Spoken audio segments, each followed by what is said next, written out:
ناظرین، اللہ تعالیٰ نے شہد میں ایسی بے بہا خصوصیات رکھی ہیں کہ جن کو دیکھ کر نہ صرف انسانی عقل دنگ رہ جاتی ہے بلکہ سائنس آج اتنی ترقی اور متعدد تجربات کرنے کے باوجود شہد تیار کرنے میں ناکام رہی ہے۔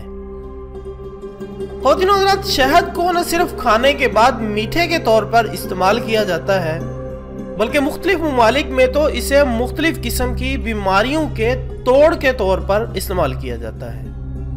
شہد کی ایک خاصیت یہ بھی ہے کہ اگر شہد کی مکھی پورے قدرتی عمل سے شہد تیار کرے تو پھر یہ شہد 1000 سال بھی پڑا رہے تو خراب نہیں ہو سکتا، اور نہ ہی اس کے ذائقے میں ذرا برابر فرق آتا ہے، جبکہ اس قسم کے شہد میں رکھی گئی کوئی چیز خراب بھی نہیں ہوتی۔ شہد کی مکھیوں کی ایک خاصیت یہ بھی ہے کہ یہ دوسرے کیڑے مکوڑوں اور جانوروں کی طرح کبھی آپس میں نہیں لڑتی بلکہ آپس میں محبت اور منظم طریقے سے رہتی ہیں۔ شہد کو ہزاروں برس سے طبی فوائد کے لیے استعمال کیا جا رہا ہے اور آج بھی بہت سے ممالک میں یہ روایت برقرار ہے۔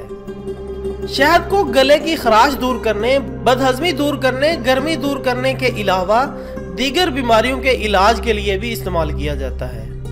کچھ مغربی ممالک میں تو شہد کی مکھی کے ڈنگ سے جوڑوں کے درد اور سوجن کو بھی دور کیا جاتا ہے۔ اس کے علاوہ شہد کا استعمال خون کی کمی، دمہ، گنجا پن، تھکاوٹ، سر درد، ہائی بلڈ پریشر، کیڑے کا کاٹا، نیند کی کمی، ذہنی دباؤ اور ٹی بی جیسے امراض میں بہت زیادہ مفید ثابت ہوتا ہے۔ شہد کی مکھیاں جو چھتیں بناتی ہیں ان میں 8 قسم کے خانے ہوتے ہیں جو مثلث سے لے کر 10 خانوں تک ہوتے ہیں۔ شہد کی مکھیوں کے چھتے میں صرف ایک 6 خانوں والی شکل ایسی ہے جس میں 1 ملی لیٹر کا بھی خلا نہیں ہوتا۔ شہد کی مکھی کے چھتے میں انڈوں، شہد، موم اور بچوں کے خانے الگ الگ ہوتے ہیں اور ہر خانہ دوسرے خانے سے مکمل طور پر الگ ہوتا ہے۔ خواتین و حضرات، شہد کا ایک چھوٹے چائے کے چمچ میں 5000 پھولوں کا رس شامل ہوتا ہے، جبکہ ایک بڑے چمچ میں 2 لاکھ پھولوں کا رس شامل ہوتا ہے۔ شہد کی مکھی آدھا کلو شہد بنانے کے لیے 35 لاکھ اڑانیں بھرتی ہے اور 50,000 کلومیٹر کا سفر کرتی ہے۔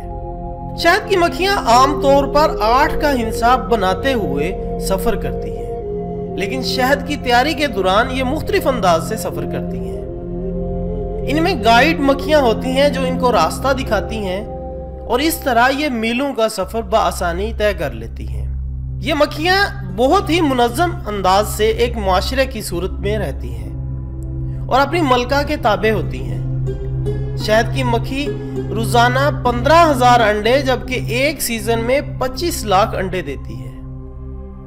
شہد مادہ مکھیاں بناتی ہیں جس کے لیے تقریباً 30,000 کی فوج مقرر ہوتی ہے۔ مکھیوں کی ایک جماعت آس پاس اور دور دراز کے علاقوں میں شہد کے ذرائع دیکھ کر آتی ہیں۔ شہد کے ذرائع دیکھ کر آنے والی مکھیاں مخصوص حرکات کے ذریعے ساتھی مکھیوں کو راستہ بتاتی ہیں کہ کس سمت میں کتنا سفر کرنا ہے۔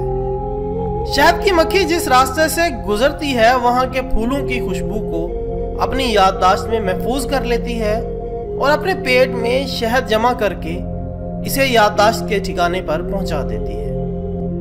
خواتین و حضرات، انتہائی دلچسپ بات یہ ہے کہ جب مکھیاں چھتے کے پاس پہنچتی ہیں تو وہاں پر شہد کی کوالٹی چیک کرنے والی مکھیاں موجود ہوتی ہیں، اور جو مکھی کوئی مضر صحت چیز اپنے ساتھ چھتے میں لے کر جانے کی کوشش کرتی ہے تو یہ ٹیم اس کے پر توڑ کر اس مکھی کو نیچے پھینک دیتی ہے۔ اس طرح صرف خالص شہد ہی چھتے میں جمع ہوتا ہے۔ اس نعمت خداوندی کو ہم بآسانی حاصل کر کے اپنی ضرورت کے مطابق استعمال میں لا سکتے ہیں۔ خواتین و حضرات، اس کے ساتھ ہی آج کی ویڈیو کا اختتام ہوتا ہے۔ ایک نئی ویڈیو کے ساتھ دوبارہ حاضر ہوں گے، تب تک کے لیے اجازت دیجیے گا۔ اپنا دوستوں، رشتہ داروں اور گرد و نواح کے تمام لوگوں کا بہت خیال رکھیے گا۔ اللہ حافظ۔